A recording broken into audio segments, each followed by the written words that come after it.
You work, you strive, you do not stop. And yet, at the end of the month, the feeling is always the same. There is nothing left, or very little is left, or it was there, but it vanished before you understood where it went. You look at your schedule, at the hours you dedicated, at how much you gave up, and the math does not add up. The effort does not justify the result, and you begin to suspect in silence something that hurts too much to say out loud, that perhaps the problem is not how much you work, that perhaps the problem is you. I need you to listen to what I'm about to say now with total attention, because this sentence will change the way you understand your relationship with money from this day forward. The problem is not you, but it is something that is inside of you. And that makes all the difference, because what is inside of you can be transformed. What you are, your essence, your value, what God placed within you, does not need to be fixed. But there is an invisible structure operating within your mind that is sabotaging your financial results with frightening efficiency. And this structure has a name, a cause, and a solution. In the next few minutes, I will show you exactly what this structure is, where it comes from, what the 3 concrete patterns are through which it manifests in your daily life, in your decisions, your conversations, your financial relationships, and how scripture and science meet with surprising clarity on the way out. But before you continue watching, I must warn you, this content will affect you. Not because it is uncomfortable for the sake of being uncomfortable, but because the truth that sets one free always encounters resistance before it finds acceptance. If you are willing to listen until the end, you will leave here with a different understanding of yourself and your money. Stay with me. IBGE published data showing that Brazil has one of the highest workloads per hour among emerging economies, and at the same time, one of the highest rates of household default among people with formal income. Attention, you need to prepare now. I put together an exclusive resource for those who feel set apart for something greater, but live surrounded by noise, distractions, and mental overload. This is a 30-day journey that will transform your life, a guided path to armor your mind and prepare for what's coming, with daily practices of focus, boundaries, and discipline. Stop negotiating with the noise. Learn to spot distractions before they control you, and strengthen your mind. Also available in an immersive audio version. Over 10,000 readers have already transformed their lives through the 30-day journey. Thousands of people have already started this transformation. People like you, who were tired of living in the fog. Ordinary people who decided to stop accepting mental chaos. Take advantage of this limited time offer only this month. Access your link just below in the pinned comment. People who receive a paycheck every month, who work formally, who have jobs. People who are not poor due to an absence of income but who live permanently on the edge of the limit. Her Datafolha survey revealed that more than 67% of adult Brazilians with an income between 2 and 5 minimum wages describe themselves as financially anxious, not severely indebted, but chronically distressed about money, unable to plan for the future with confidence, and trapped in a cycle of effort without accumulation. This is exactly what researchers at Harvard University called the psychology of scarcity. Scientists Sendil Mullainathan and Eldar Shafir spent years studying how the scarcity mindset affects cognitive functioning, and the results are disturbing.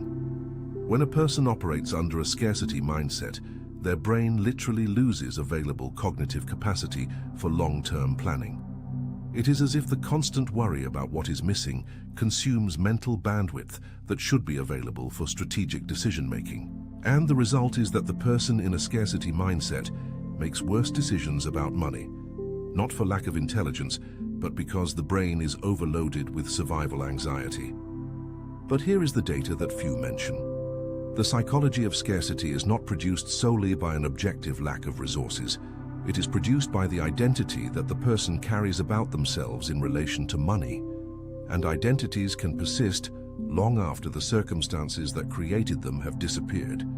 You may be carrying a financial identity formed in childhood, in adolescence, in the crisis you saw your parents go through, and this identity continues to operate as the operating system of your financial life today, decades later, regardless of how much you work or earn.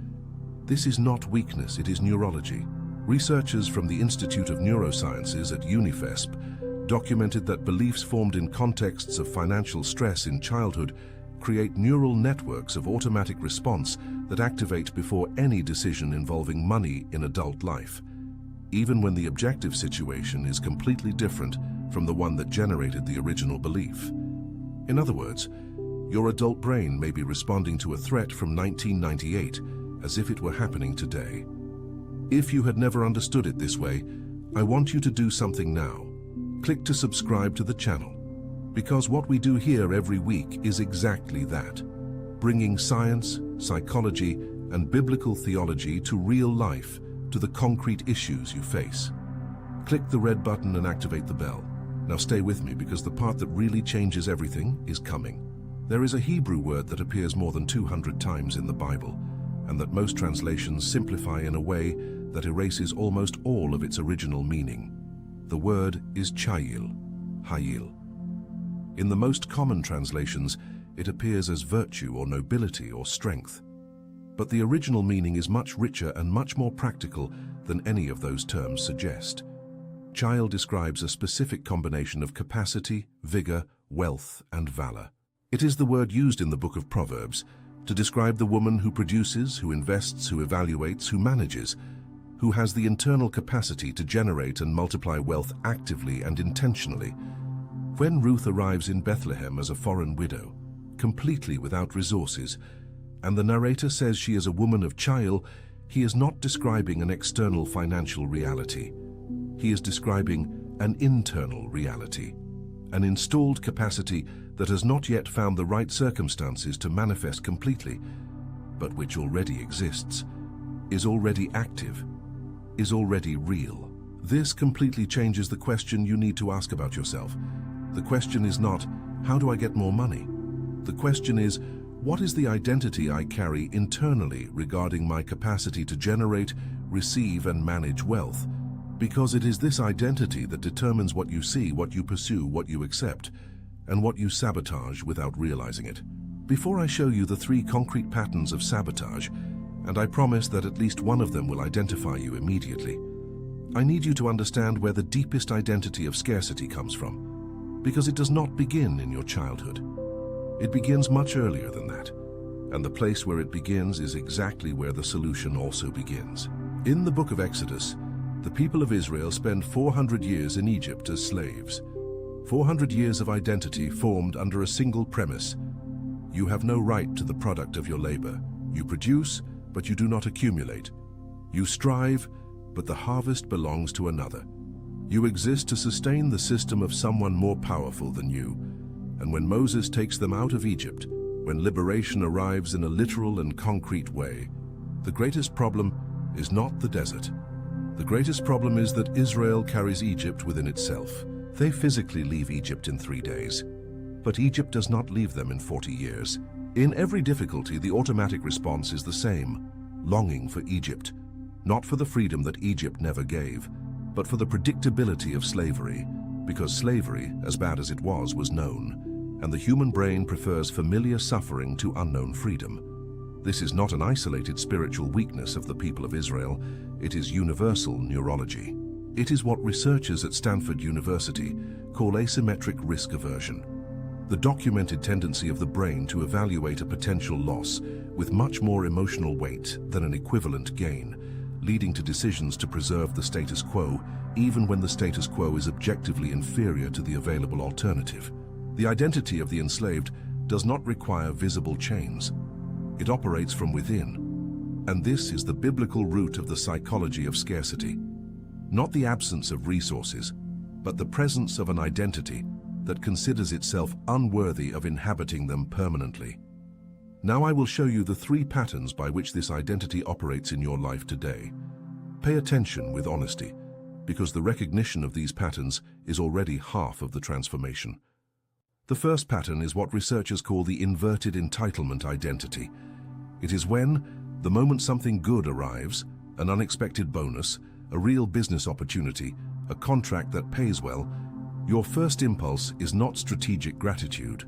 It is distrust, an internal voice that says, "This is too good to be true." That says, while things are good, they will soon get worse. That says, I did nothing sufficient to deserve this. And this voice is not humility. It is the identity of the enslaved in action.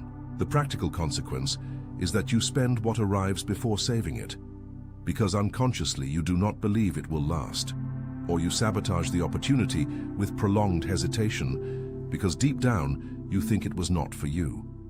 Or you accept it, but remain in constant anxiety, waiting for the moment it will end.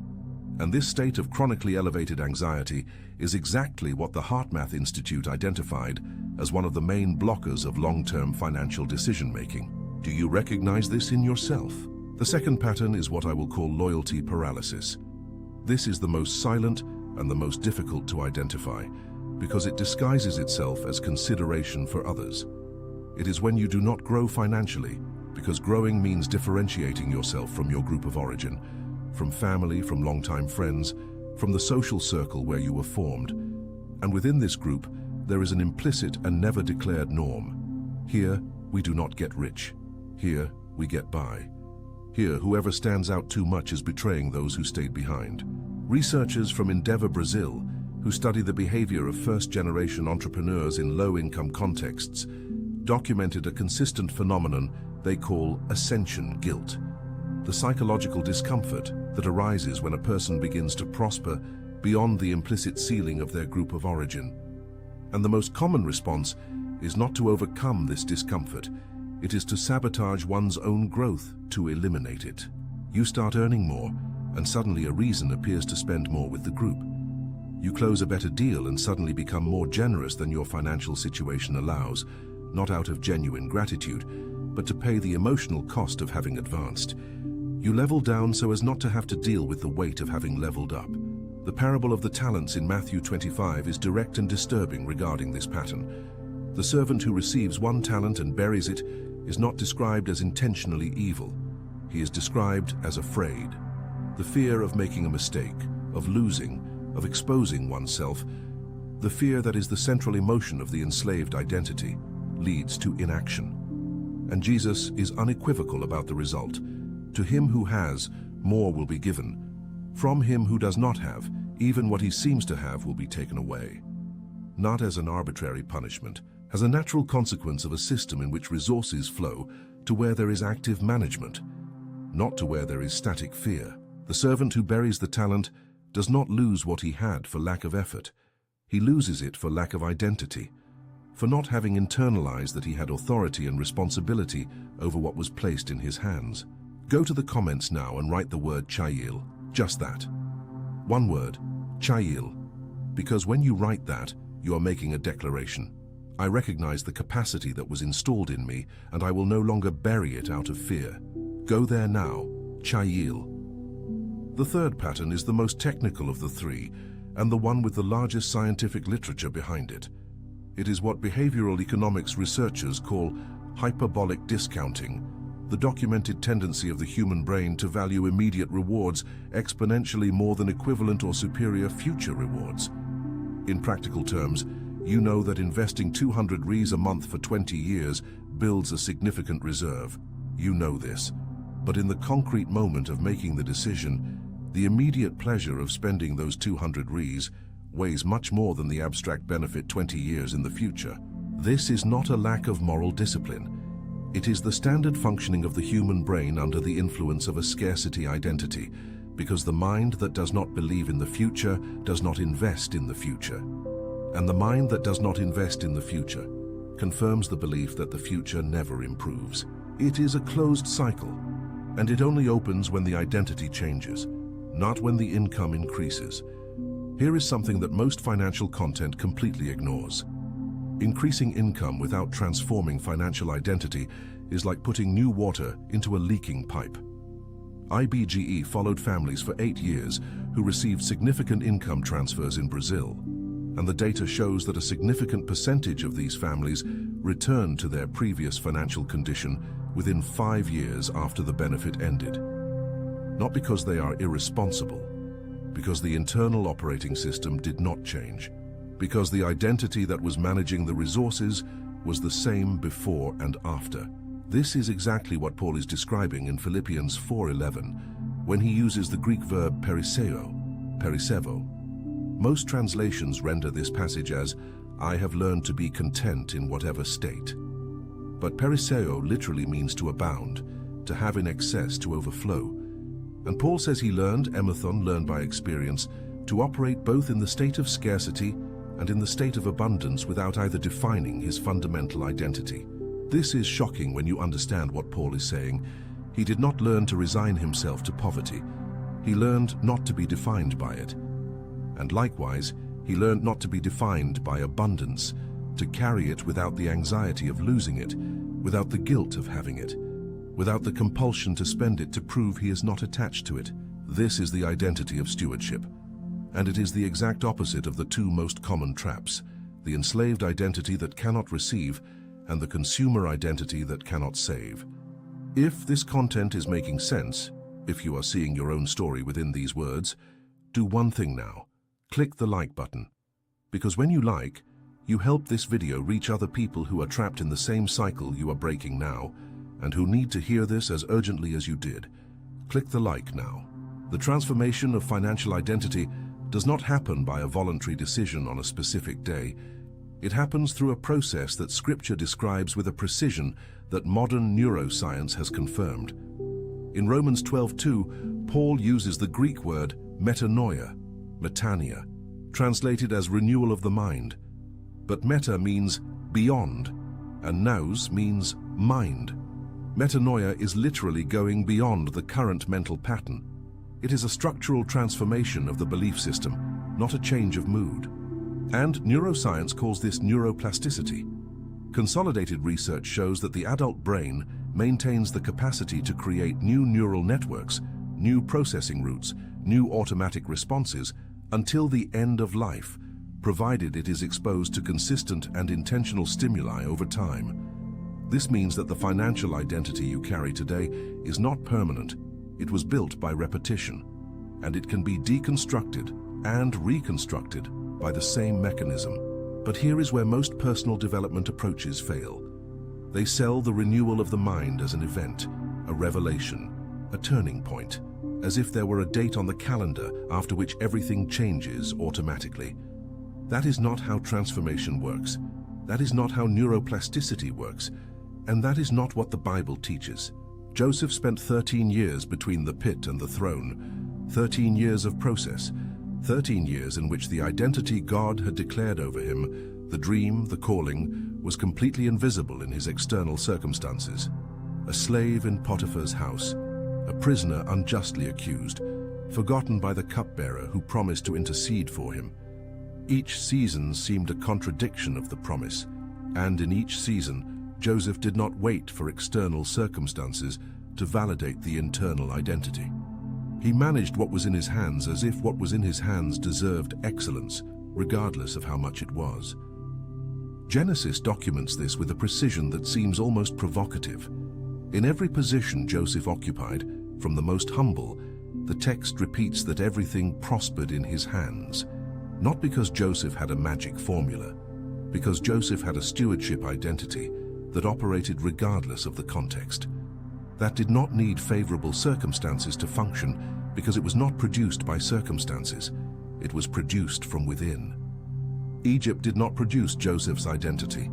Egypt revealed the identity Joseph already carried. And when the Kairos moment arrived, when Pharaoh needed someone with the capacity to manage abundance on a national scale, Joseph was available. Not because the right time arrived, but because 13 years of process had formed a person whose internal identity was completely aligned with the responsibility that moment demanded. How much time have you wasted waiting for the right circumstance, the right job, the right partner, the right moment to start acting with the stewardship identity that your Kairos will demand of you? Now I want to give you 3 concrete practices you can start today. Not on some special date, today. The first practice is the financial narrative audit. This is different from making a budget. It is deeper and more revealing. For 1 week, every time you think or talk about money, write down the pattern of the narrative, not the amount, the pattern. What do you say when someone asks how your finances are? What do you think when you see someone who earns more than you? What do you feel when you have to make a significant financial decision? These narratives are the map of your current financial identity. You cannot transform what you cannot see, and the narrative audit makes visible the operating system that is running underneath all your decisions. The second practice is what I call incremental faithfulness management. The parable of the talents has a very specific logic. The servant who was faithful in little received authority over much. The reverse did not happen. He did not receive much to prove he could be faithful. The sequence is faithfulness in little first, expansion of responsibility later. This has an immediate application. Whatever your current income, there is a stewardship practice you can implement within it. Not when you earn more, not when the situation improves, now within what exists now. Tithing as an identity practice, not out of religious obligation, but as an affirmation that you recognize you are not the absolute owner of what passes through your hands, is one example. Setting aside any amount, however small, as a reserve before spending is another. Practice on a small scale trains the identity that will operate on a large scale. The brain does not distinguish between training and reality. It learns by what you repeat, not by what you plan to repeat when conditions are better. The third practice is what researchers in the field of financial behavior call confrontation with the future self. Studies conducted with the support of Unicamp in the area of economic psychology showed that people who have frequent eye contact with an image of their own aged face make significantly better long-term investment decisions than people who do not have this contact. Not because they become afraid of aging, but because the future self becomes psychologically real, concrete, someone whose interests deserve to be considered now. The practical application: write a letter to yourself 10 years in the future. Describe the financial situation you want that person to live, and then ask, with real honesty, are the decisions I am making today compatible with the future I described for that person? This breaks hyperbolic discounting. It makes the future concrete enough to compete with the present. Activate the notification bell now, because in the next video I will go into an issue that is directly connected to what we discussed today. Why so many chosen people remain stuck in environments that diminish their identity, even when they have the conditions to leave. There is a crucial biblical and psychological difference between isolation and separation, between healthy belonging and loyalty that keeps you small. Activate the bell so you don't miss it. Before I lead you to the closing, I need to say something clearly, because there is a version of this content that circulates widely and does real damage to the people who trust it. There is no date on the calendar that makes money flow into your life automatically. There is no alignment of invisible forces that replaces decision, discipline, and responsible action. There is no mindset formula that produces prosperity without prosperity being built with real work in real time with real consequences. The Hebrew word for purposeful work is amal. Amal. It is frequently translated as labor, effort, sometimes as suffering, but the original sense carries the idea of intentional work directed toward a specific result. It is not compulsive work without direction. It is not meaningless effort. It is purpose-oriented action, and the entire tradition of biblical wisdom, Proverbs, Ecclesiastes, the epistles of Paul, is unanimous in connecting lasting prosperity to amal, to diligent, purpose-oriented action. The mindset transformation we discussed today is not a shortcut for effort. It is what makes effort effective. It is what makes the work you are already doing start producing results proportional to what you invest, because the identity that is managing that work is finally aligned with the abundance you are building, instead of silently sabotaging what you build all day long with the patterns that operate at night. You reach the end of this video, and that already places you in a specific group, because most people who start listening to content that touches deep beliefs click away before reaching where you have reached. The discomfort of recognition is real, and you stayed. Is there someone in your life, a family member, a close friend, a colleague, whom you recognize in these patterns we described today? Someone who works hard and cannot advance, who receives opportunities and sabotages them before completing them, who lives chronically on the edge regardless of how much they earn. Send this video to that person now, because sometimes the message someone needs most arrives through your hands, not through their own search. Share it. Let me summarize what you discovered today. The financial struggle of most people is not a problem of effort. It is a problem of identity. The psychology of scarcity, documented by neuroscience and confirmed by the biblical experience of Israel in the desert, operates from the inside out, sabotaging decisions, blocking opportunities, and sabotaging accumulation even when income exists. It manifests in three concrete patterns: inverted entitlement, loyalty paralysis, and hyperbolic discounting. The way out is not a special date, a revelation event, or an attraction formula. It is metanoia, the structural transformation of financial identity, from enslaved to steward, which happens by the same mechanism that created the scarcity identity: intentional repetition over time. Joseph did not reach the throne of Egypt through a magical turn. He arrived because the child identity he carried did not depend on circumstances to operate, because he was faithful in little with the same excellence with which he later managed much.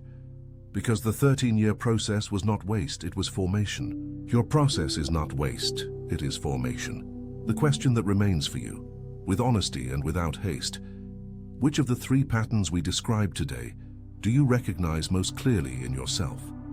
Inverted entitlement, loyalty paralysis, or hyperbolic discounting? Think about it, write it down, and start there.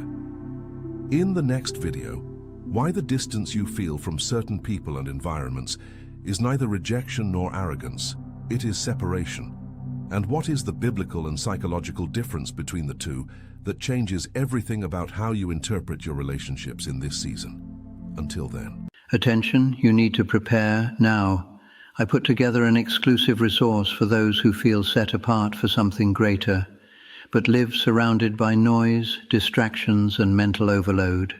This is a 30-day journey that will transform your life, a guided path to armor your mind and prepare for what's coming, with daily practices of focus, boundaries, and discipline. Stop negotiating with the noise.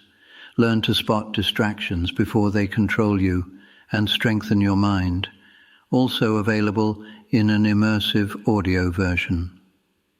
Over 10,000 readers have already transformed their lives through the 30-day journey. Thousands of people have already started this transformation. People like you, who were tired of living in the fog, ordinary people who decided to stop accepting mental chaos. Take advantage of this limited time offer only this month. Access your link just below in the pinned comment.